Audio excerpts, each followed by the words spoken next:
Assalamualaikum warahmatullahi wabarakatuh. Wargi Waalaikumsalam. Rancasari, kita bertemu lagi dalam kegiatan Rancasari Talk. Kali ini saya kedatangan tamu Pak Awang Prasetya Kusuma, Kang Awang lah ya kalau bahasanya ya supaya lebih familiar ya Kang ya seperti itu. Lahir di Sunda. Siap. Udah Kang. Siapa yang tidak kenal dengan produk fashion kaos namanya Kizaru. Nah, Kizaru ini merupakan asli karya produknya orang Rancasari dengan Kang Awang ya. Laras. Nih Kang Awang bercerita Ya, gimana, sedikit Bu? nih. Awal mulanya Kang Awang selaku pemuda Ya. mempunyai kreativitas, punya entrepreneur terkait kenapa saya harus punya usaha kaos atau enggak produknya Kizaru. Kenapa? Ya, Kizaru ini kan udah lama, Bu, dari Ya. tahun 2009. 2009 Ya, awalnya sih karena kita lihat di pasar tidak ada produk yang sejenis pada saat itu. Tidak ada produk yang berkaitan dengan anime dan Ya. Jepangan. Ya. Adapun mungkin kelasnya pasar baru atau kelas-kelas yang di Tanah Abang. Sementara kita pengen naikin kelas ini ke kelas distro zaman dulu tuh. Oh, distro ya. Distro. Nah, jadi dulu toko pertama tuh kita di Trunojoyo. Ya, Trunojoyo. Sultan Agung Trunojoyo, area kawasan distro. Namun tempatnya atau produksinya dari dulu gudang dan lain-lain di Rajasari. Nah, itu tempat produksi, tempat segala macam mencurahkannya ada di Rancasari, dan Kang Awang juga merupakan warga Rancasari ya Kang? Warga Rancasari. Dari lahir di Margahayu, umur segini masih di Margahayu. Nah, setelah proses itu pemilihan tema dan segala macam, keberlangsungannya kayak gimana Kang Awang? Nah, di tengah-tengah kan kita dulu entry levelnya anime atau Jepangan. Kita dari Trunojoyo akhirnya kita berangkat ke tempat-tempat yang lebih representatif, semacam mall. Dan itu kita buka di Festival Citylink, BIP, di Jakarta di Plaza Blok M, Grand Galaxy, di Jogja segala macam. Akhirnya kita lebih diterima pasar karena barang kita masuknya segmen mall. Namun di tahun 2020 seperti biasa ketika COVID masuk, betul. Ya kita akhirnya harus adaptasi. Adaptasi semua akhirnya kita kondisikan untuk ke arah daring atau online, Bu. Dimulai 2020. Alhamdulillah sekarang malah jadi lebih ke online dan lebih bagus secara omset. Nah, kalau boleh tahu nih Kang, peralihan dari offline ke online kan pasti ada ya try and error lah ya. Itu luar biasa.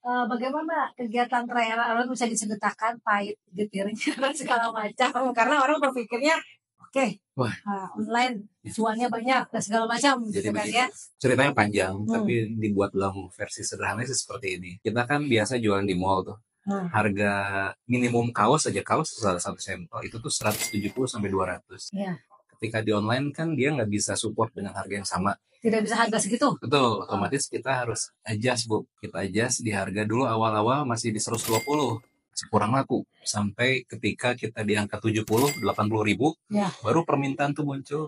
Nah, baru itu tumbuh. Tapi sebelum ke kaos, Bu, ketika COVID ya, untuk bertahan ke arah sana, kita lakukan beberapa langkah yang memang menurut kami sendiri cocok di waktu itu. Jadi kita malah jualan masker, Bu. Oh, jadi hampir peralihan ya, peralihan dari kaos ke masker gara-gara COVID. Itu bukan cuma masker, Bu, hand sanitizer, tali masker, pokoknya semua yang berhubungan dengan kesehatan kita jual. Berarti Kizaru ini selalu beradaptasi terhadap keadaan di luar. Ya, supaya mempertahankan si produk ini ya, yang satu ini supaya tetap berjalan. Tapi kita ambil benang merahnya Jepangan dan anime tadi, Bu. Ya. Jadi kalau masker pun kita masih ada gambar masker anime dan yang lain-lainnya. Hand sanitizer satu tema. Ya, jadi temanya itu istilahnya packagingnya kita supaya bertahan dari segala macam kondisi zaman. Terus responnya gimana? Bagus, Bu. Malah itu yang membuat Kizaru bertahan selama nyaris tahun tuh masker. Jadi selama 1 tahun bertahan di kondisi COVID itu gara-gara mengadaptasi. Jadi kitanya harus terus beradaptasi terhadap keadaan. Betul, karena kita kan nggak boleh menyerah karena keadaan. Ada hambatan tantangannya. Karena di semua bisnis kan terjadi, jadi kitanya nggak bisa manja gitu. Apa yang memotivasi Kang Awang supaya aku harus adaptasi nih? Kenapa? Kan biasanya ada yang gini. Betul. Berhenti dulu lah. Gitu. Ya. Kenapa tetap ini sustainable gitu? Ini kalau boleh jujur ya, Bu. Jadi begini, saya tuh melihat COVID justru bukan suatu dari awal tuh bukan melihat suatu hambatan, Bu, malah seperti yang ini seru banget nih. Iya. Gitu loh. Ya misalnya, saya ingat tuh hari Jumat tuh, kita masih kelas seperti biasa. Tiba-tiba kalau nggak salah hari Sabtu atau Minggu, kantor nggak boleh masuk. Nah, orang-orang stresnya malah happy. Jadi Kenapa? saya pikiran saya terangsang untuk mencari solusinya pada saat itu. Karena kan orang-orang harus WFH tuh, Bu. Nah, akhirnya kita lakukan WFH dengan berbagai Caranya. Tapi buat saya sendiri itu excitement yang tersendiri, Bu. Ya, jadi kalau pertanyaannya bagaimana cara cara saya bertahan ketika menghadapi suatu tantangan gitu. Karena saya sendiri tidak mau itu tantangan, itu cuman apa ya, leveling up kita untuk proses melaluinya gitu, Bu. Ya, jadi Supaya kita akan hasil lebih bagus. menaiki tahapan-tahapan sampai ke Betul. tahapan karena proses itu harus kita lalui. Betul, harus lalui. Apakah tidak ada ini Kak, kita kenapa mempertahankan usaha ini karena kita melihat pekerja juga nggak? Tidak ke sana? Itu jelas sih, Bu. Oh jelas. Kalau itu jelas lah. Ya. Karena kan saya jujur sebelum Kizaru, saya punya bisnis yang lain, Bu. Advertising dari tahun 2003. Advertising ya, di awal. Advertising di awalnya. Di Rancasari juga, Bu. Oh. MIM. Oh ya. MIM Rancasari, rumahnya masih di sini. Nah, itu saya kan udah ada karyawan lama, Bu. Yang udah istilahnya sekarang umur 50 udah. Nih Kak Awang, dari posisinya beradaptasi, kemudian ada suka dukanya.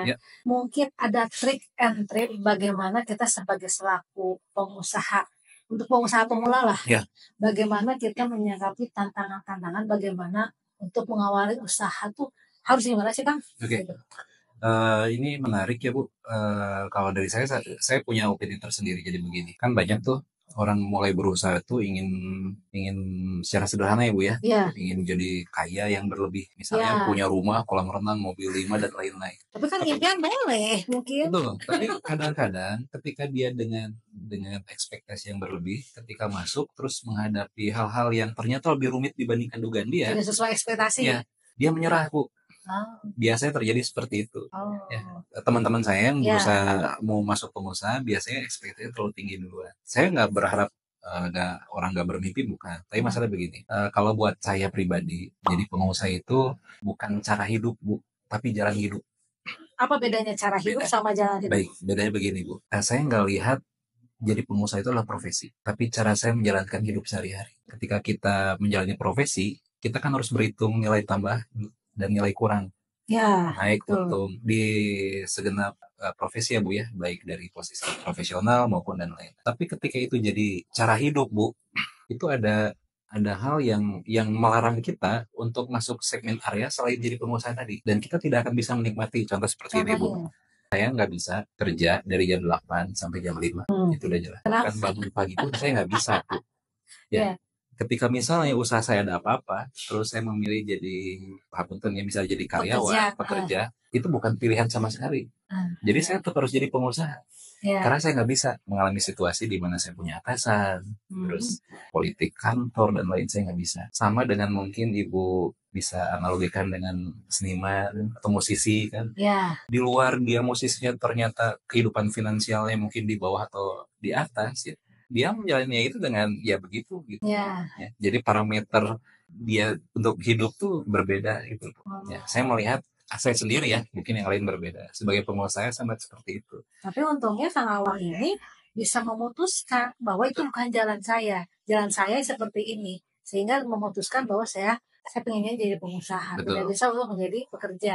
Nah, tatkala menjalani menjalani pengusaha ini, ada satu titik ngelihat orang nih jadi pekerja, enakan jadi pekerja, ada nggak rasa gitu? Kalau boleh jujur saya belum pernah. Tapi saya pernah lihat secara finansial ya, jelas banyak yang lebih punya kemampuan finansial lebih bagus dari saya sebagai pekerja Bu ya. Tapi saya selalu melihat dia dapat anggap senilai itu, tapi kan kerjanya mungkin lebih capek dari saya ya. Kalau saya sih ya kan, artinya saya bisa mungkin ketika udah saya split atau switch ke jadi pekerja dengan harapan mendapatkan income yang lebih banyak. Tapi saya akan kehilangan yang lain juga Bu, yaitu kemerdekaan saya untuk menentukan segala sesuatu di hidup saya. Itu yang paling utama ya. Menurut saya paling kemerdekaan, kita bisa berekspresi sesuai dengan apa yang kita inginkan. Betul. Terus keduanya apa Kak? Saya punya ini, kalau tips setelah jadi pengusaha Bu ya, jangan pernah berhenti berjalan. Jangan pernah berhenti berjalan. Ada apapun, ada kerikil, ada istilahnya apa ya, hambatan, Tantangan, badai. hambatan. Nggak perlu lari, lalui aja. Nanti juga Speednya dikurangin. speednya dikurangi. Ya kan, walaupun Isi kita capek. jatuh berdiri lagi. Ya. Dan sebenarnya mau jadi pengusaha, nggak jadi pengusaha, capek sama gitu. Ya. Nah, Jadi hidup mah emang susah ya kan ya? hidup apa susah. Gak ada gampang ya? Nggak ada Nah, susah. itu. Ibaratnya kalau lagi kerja jadi pekerja gitu. Kan kadang-kadang kita juga punya dilematika yang sama lah di dalam Betul. pekerjaan. Tapi kan tetap saja setiap hari kita harus datang ke kantor. Betul. Ya, nggak bisa tiba-tiba kita resep gawe di dia mah resign nggak bisa. Iya. Jadi Saya juga tetap sama. menjalani ya, Jalani tetap aja. menjalani saja walaupun tantangan di hadapan kita. Cuman kita bisa mengatur posisi speed kita, gigi 1, gigi 2, gitu ya, gigi 4. Ya. Kapan gigi 1? Nggak bang, kapan gigi 4? Kapan Kebetulan saya mah selalu gigi 2. gigi? Jangan pernah ngebut, ngebut. Kenapa? Dari saya pribadi ini. Itu kan berkaitan dengan Betul. ini ya, apa? Keinginan atau Betul. obsesi. Betul. Pengalaman saya bisnis 25 tahun ya, saya melihat orang yang terlalu cepat itu semakin mudah jatuh.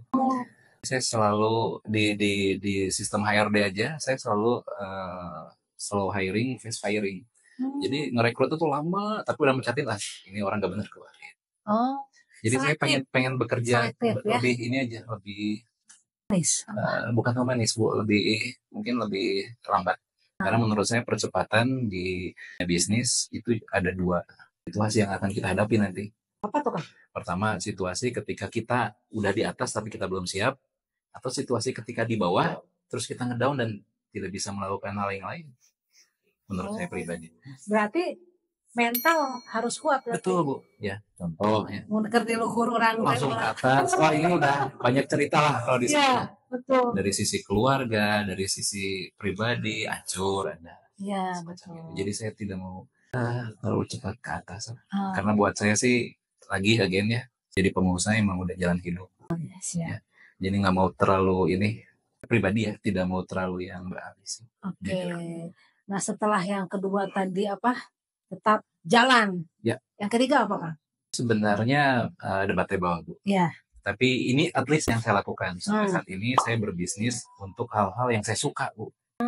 Jadi kalau yang saya nggak suka, saya belum bisa. Gitu. Misalnya, contoh saya bangun fashion itu bukan karena suka fashion, tapi memang dari kecil saya tontonannya anime dan pangan Bu. Hobi dijadikan. Betul. Hobi dijadikan apa usaha. Gitu ya. Sama seperti sekarang tempat makan ya, kalau saya tempat makan ya semua orang senang makan ya. Tapi kurang lebihnya seperti itu. Ketika gini, kita akan mendapati kenikmatan dan kenyamanan lebih baik Bu. Ketika kita berada di posisi konsumen Bu. Ini saya suka nih Bu, suka baju Jepangan. Saya kan punya keresahan Bu, baju Jepangan itu harusnya kayak gimana.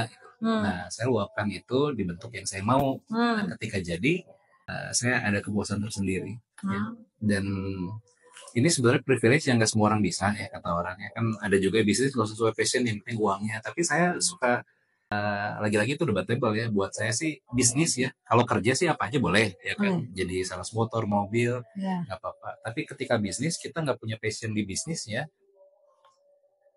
that's not total work. Dia gak akan jalan. Tidak akan sesuai dengan hati ya. Produknya pun gak akan maksimal Bu. Ya, karena memang dia tidak menyukai produknya. Atau tidak, bahkan ada yang pengusaha tapi dia nggak suka produknya. Jadi intinya berbasis dari hobi tersebut, outputnya ya misalnya kita akan menyukai produk tersebut. Betul. Kalau kita tidak sesuai dengan hobi, produknya kadang-kadang kita nggak suka. Ya, kan ya. Bahkan kita nanti memproduksi hal-hal yang tidak dibutuhkan oleh pasar karena kita bukan pasarnya gitu. Jadi kita nggak ngerti apa yang jadi berbisnisnya sesuai dengan apa yang kita pahami. Betul ya Kang ya. Persis. Ya. Saya nggak bisa bisnis hijab. Saya nggak pakai hijab ya kan. Kalau saya bisnis hijab mungkin ada yang orang lain ya. Tapi saya nggak bisa karena saya nggak tahu ya apa yang diinginkan oleh masyarakat konsumen dan pemakai hijab. Ya, seperti itu. Kira-kira. Ada lagi nggak Kang? Kurang lebih gitu Bu. Ada 3 berarti. Seru banget ngobrol sama Kang Awang. Boleh nggak saya simpulin Kang Awang? Boleh. Dari pembicaraan kita mudah-mudahan bisa menjadi inspirasi bagi pemuda-pemudi Rancasari bagaimana kita mengawali usaha atau entrepreneur. Yang pertama adalah kunci dari Kang Awang ya, persepsi Kang Awang. Yang pertama, bisnis adalah jalan hidup bukan profesi. Jadi kita harus menjalaninya gitu ya. Kemudian yang kedua adalah tetaplah berjalan walaupun banyak rintangan ya. Jadi tetap aja stabil sesuai dengan speed kita. Speed 2 ya Kang ya. Betul. Jangan Speed 2. speed 4 ya. Ya, speed 4. Kemudian yang ketiga, berbisnislah sesuai dengan hobi kita atau sesuai dengan passion kita, karena posisinya produk yang kita hasilkan apabila sesuai dengan hobi kita itu pasti kita akan menemukan. Nah itulah 3 tips dari Kang Awang terkait dengan bagaimana kita caranya memulai untuk berusaha. By the way nih warga Rancasari, saya sekarang berada di mana? Di awal hari. Jadi Kang Awang ini membuka usaha lagi yang baru gitu ya terkait dengan kuliner. Nih, gimana Kang Awang ini ceritanya awal hari mengawali hari dengan sarapan. Konsepnya dari fashion ke kuliner. Gimana tuh Kang? Agak jauh ya sebenarnya. Benar, karena tulangan. Jauh. Tapi kalau dari saya pribadi sih motivasinya karena peluang. Pertama, saya senang makan. Hampir setiap hari saya sama beserta istri ya. Ya terus selalu cari sarapan. Pulang anak sekolah ngantri, cari sarapan. Khususnya di daerah Rancasari. Belum atau nggak pernah nemu sarapan yang duduknya enak. Oh, kita yang nyari yang homey. Yang bisa duduk lama. Ada istilahnya mah ada tukang soto langganan kita ya. Yang Saya tahu di mana. Saya juga di sana. Duduk, Ibu. Selama 5 menit udah ada yang berdiri, Ibu. Nunggu kita duduk. Jadi nggak bisa ngobrol tenang, nggak bisa. Iya. Giliran ada tempat yang tenang, sepi, biasanya mahal, dan betul. rasanya kurang. Gitu. Nah dari situ terinspirasi, udah weh kita buat tempat nongkrong yuk. Kayaknya orang-orang kayak kita sama gitu. Yang kita pengen sarapan, pulang nganter anak sekolah, dan pengen ngobrol. Gitu. Dan yang paling utama, harganya affordable. Harganya affordable. Di Rancasari itu harga harus murah dan enak, Bu. Oh gitu ya. Kalau murah nggak enak, ribas ya. Kalau enak tapi mahal juga nggak ada yang beli. Jadi marketnya. Betul. Itu yang pertama. Yang keduanya, terus terang kita lihat peluang di lain Rancasari sudah banyak semacam resto atau kafe sejenis, Bu. Jadi yang khusus buat menyediakan sarapan dengan harga affordable. Cuman di Rancasari sejauh yang saya lihat belum ada tuh. Jadi daripada kita jauh-jauh atau warga Rancasari jauh-jauh ke daerah saya Priau, yang macet di Samsat bisa setengah jam, udah di sini aja lah kita. Jadi saya keduanya lebih lihat peluang pasarnya sih sepertinya ada. Tapi mengawali peluang ini, tapi harus ada optimisme. Optimisme betul. Harus ya. Harus. Jangan sampai kita kumahanya. Seperti itu ya. Jangan betul. Seperti itu ya. Jangan. Jalan terus sesuai dengan poin kedua. Betul. Ya karena awal kita membuka awal hari ini kan kita mimpinya nggak bisa cuma sekedar buka di Rancasari. Ya. Sebelum kita bisa naik kan, jadi kita ngelihat ini kalau misalnya kafe sarapan di sini bisa oke, kita bisa rambah lagi ke komplek atau ke area lain yang mungkin cocok market personanya di Rancasari. Betul. Saya lihat kan lumayan cukup banyak ya di Bandung. Banyak perumahan di sini. Perumahan di sini misalnya cocok dengan idenya begitu. Ini Kang, ada pepatah katanya kalau kita sudah sustainable terhadap satu usaha kita, katanya kita harus mengembangkan lagi usaha di yang lain, betul nggak Pak? Seperti itu. Ada prinsip gitu. Ini ada dua kubu. Katanya kalau udah punya satu usaha jangan buka usaha lain supaya usaha yang pertamanya supaya fokus lah. Ada juga yang bilang kalau keran usaha itu harus banyak. Supaya ketika ada usaha lain yang tiba-tiba harus rekondisi dengan zaman. Ada satu usaha lain yang bisa jadi batu loncatan. Saya sih nge-mixing dua-duanya sih Bu sebenarnya. Pertama, saya sendiri harus fokus di usaha yang lama. Kizaru? Betul, di Kizaru. Karena bagaimanapun juga itu sudah saya jalani dalam jangka waktu cukup lama. Betul. Dengan passion dan memang hobi saya di sana. Namun ketika kita buka usaha baru, kita harus pastikan usaha barunya tidak mengganggu usaha yang pertama, Bu. Itu yang sering kali terjadi, Bu. Ketika buat usaha baru, usaha pertamanya keganggu tuh. Akhirnya dipaksakan untuk eksis. Nah itu yang kita harus hindari, Bu. Pak, saya cari jalan tengahnya di situ sebenarnya. Boleh, silakan, tapi fokus di usaha utama dan usaha tambahan ini tidak boleh mengganggu atau menggerogoti usaha yang. Berarti harus ada komitmen yang kuat. Betul. Kalau kita membuka usaha Betul. baru, ya. Harus. Jadi pastikan bahwa kita jangan mengganggu posisi usaha yang telah lama. Ya. Betul ya Kang ya? Betul. Berarti si timnya berbeda dong Kang? Berbeda. Tim Kizaru dengan tim awal hari berbeda. Dengan manajemennya berbeda juga. Manajemennya berbeda. Oh, neraca pun berbeda. Berbeda. Nomor rekening berbeda. Neraca berbeda. Semuanya berbeda. Berbeda ya. Berbeda. Ya, berarti intinya adalah melihat dulu peluang. Ya. Kemudian yang kedua, sudah pasti belum dengan membuka usaha baru kita akan mempertahankan usaha yang kedua, yang pertama, gitu ya, supaya usaha yang kedua tetap bisa berjalan, kemudian tetap berjalan juga yang usaha yang pertama, gitu ya Kang ya. Jadi banyak sekali ilmu yang didapat kali ini dari Kang Awang terkait dengan bagaimana awalnya kita memulai usaha, kemudian yang kedua bagaimana kita bisa mengembangkan usaha. Mudah-mudahan sharing kali ini bisa memberikan inspirasi kepada khususnya pemuda-pemuda dan Antasari, umumnya warga Kota Bandung mewujudkan Kota Bandung yang lebih baik untuk mewujudkan ekonomi yang berkelanjutan. Hatur nuhun, wassalamualaikum warahmatullahi wabarakatuh. Hatur nuhun, Kang Awang.